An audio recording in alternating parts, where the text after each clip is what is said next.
नमस्कार, आप देख रहे हैं INDRF न्यूज। आज की बड़ी खबर मिडिल ईस्ट से, जहां आज सोशल मीडिया पर एक ही बात ट्रेंड कर रही है, क्या ईरान जीत गया? मिडिल ईस्ट में चल रहे ईरान, इजराइल और यूनाइटेड स्टेट्स के टकराव के बाद अब एक सीज फायर हुआ है, लेकिन इस सीज फायर के बाद अलग अलग देश अपनी अपनी जीत का दावा कर रहे हैं।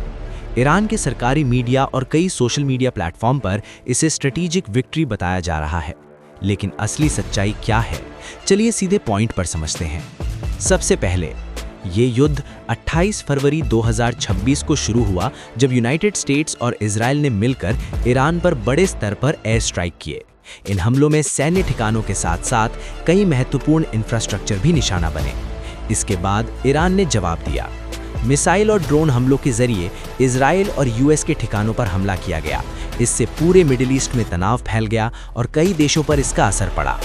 अब बात करते हैं कि लोग ईरान को विनर क्यों बोल रहे हैं। पहला कारण, ईरान की सरकार अभी भी बनी हुई है। जिस रजीम चेंज की बात की जा रही थी वो नहीं हुआ। दूसरा कारण, ईरान ने जवाबी हमले करके दिखा दिया कि वो पूरी तरह कमजोर नहीं हुआ है। तीसरा कारण, इजराइल अपने सभी युद्ध के लक्ष्य हासिल नहीं कर पाया, जिसके कारण वहां के नेतृत्व पर भी सवाल उठ रहे हैं।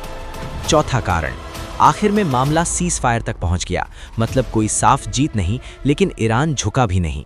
इसी वजह से कई एनालिस्ट इसे स्ट्रेटेजिक एडवांटेज या ईरान की स्थिति मजबूत होना मान रहे हैं। लेकिन अब सच्चाई का दूसरा हिस्सा भी समझो। अमेरिका का दावा है कि उसने ईरान की सैन्य ताकत को काफी नुकसान पहुंचाया है और उसे सीज फायर के लिए मजबूर किया है। साथ ही ईरान की इकोनॉमी को भी भारी नुकसान हुआ है। महंगाई बढ़ी है, रोजगार घटा है और इंफ्रास्ट्रक्चर को नुकसान पहुंचा है। तो अब सीधा जवाब, क्या ईरान पूरी तरह जीत गया? नहीं। क्या ईरान हार गया? ये भी नहीं। फिर क्या हुआ? ये एक ऐसा युद्ध है जहां कोई क्लियर विनर नहीं है, लेकिन ईरान ने खुद को गिरने से बचा लिया और अपनी ताकत दिखा दी। यही वजह है कि इंस्टाग्राम और सोशल मीडिया पर इसे ईरान विन कहा जा रहा है। लेकिन याद रखो, ग्राउंड रियलिटी हमेशा सोशल मीडिया से अलग होती है।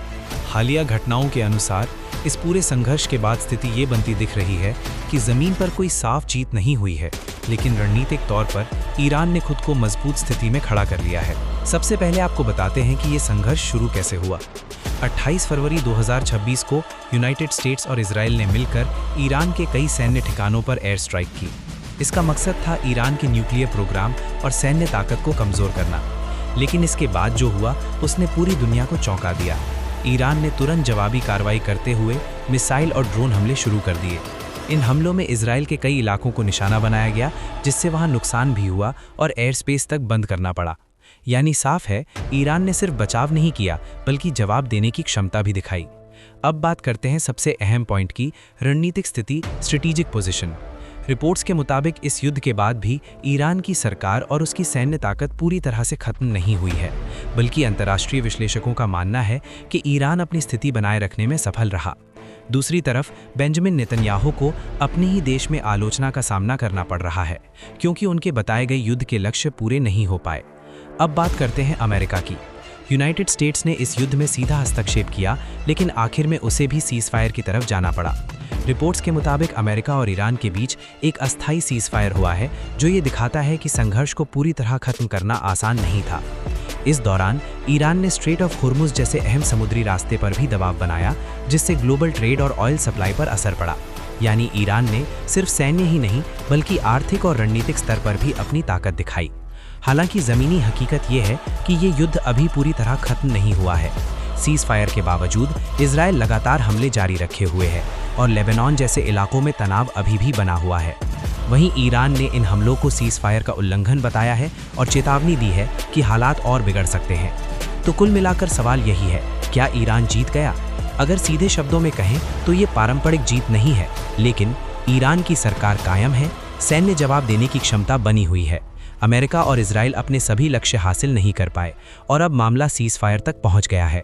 इन सभी बिंदुओं को देखते हुए कई एक्सपर्ट्स इसे ईरान की स्ट्रेटेजिक विक्ट्री मान रहे हैं, लेकिन खतरा अभी टला नहीं है।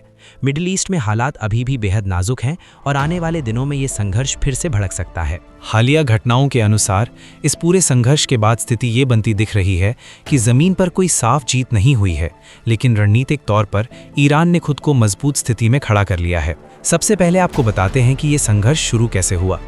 28 फरवरी 2026 को यूनाइटेड स्टेट्स और इजराइल ने मिलकर ईरान के कई सैन्य ठिकानों पर एयर स्ट्राइक की। इसका मकसद था ईरान के न्यूक्लियर प्रोग्राम और सैन्य ताकत को कमज़ोर करना। लेकिन इसके बाद जो हुआ उसने पूरी दुनिया को चौंका दिया। ईरान ने तुरंत जवाबी कार्रवाई करते हुए मिसाइल और ड्रोन हमले शुरू कर दिए। इन हमलों में इजराइल के कई इलाकों को निशाना बनाया गया, जिससे वहां नुकसान भी हुआ और एयर स्पेस तक बंद करना पड़ा। यानी साफ है, ईरान ने सिर्फ बचाव नहीं किया बल्कि जवाब देने की क्षमता भी दिखाई। अब बात करते हैं सबसे अहम पॉइंट की, रणनीतिक स्थिति, स्ट्रेटेजिक पोजीशन। रिपोर्ट्स के मुताबिक इस युद्ध के बाद भी ईरान की सरकार और उसकी सैन्य ताकत पूरी तरह से खत्म नहीं हुई है, बल्कि अंतर्राष्ट्रीय विश्लेषकों का मानना है कि ईरान अपनी स्थिति बनाए रखने में सफल रहा। दूसरी तरफ बेंजामिन नेतन्याहू को अपने ही देश में आलोचना का सामना करना पड़ रहा है, क्योंकि उनके बताए गए युद्ध के लक्ष्य पूरे नहीं हो पाए। अब बात करते हैं अमेरिका की। यूनाइटेड स्टेट्स ने इस युद्ध में सीधा हस्तक्षेप किया, लेकिन आखिर में उसे भी सीज़फायर की तरफ जाना पड़ा। रिपोर्ट्स के मुताबिक अमेरिका और ईरान के बीच एक अस्थायी सीज़फायर हुआ है, जो ये दिखाता है कि संघर्ष को पूरी तरह खत्म करना आसान नहीं था।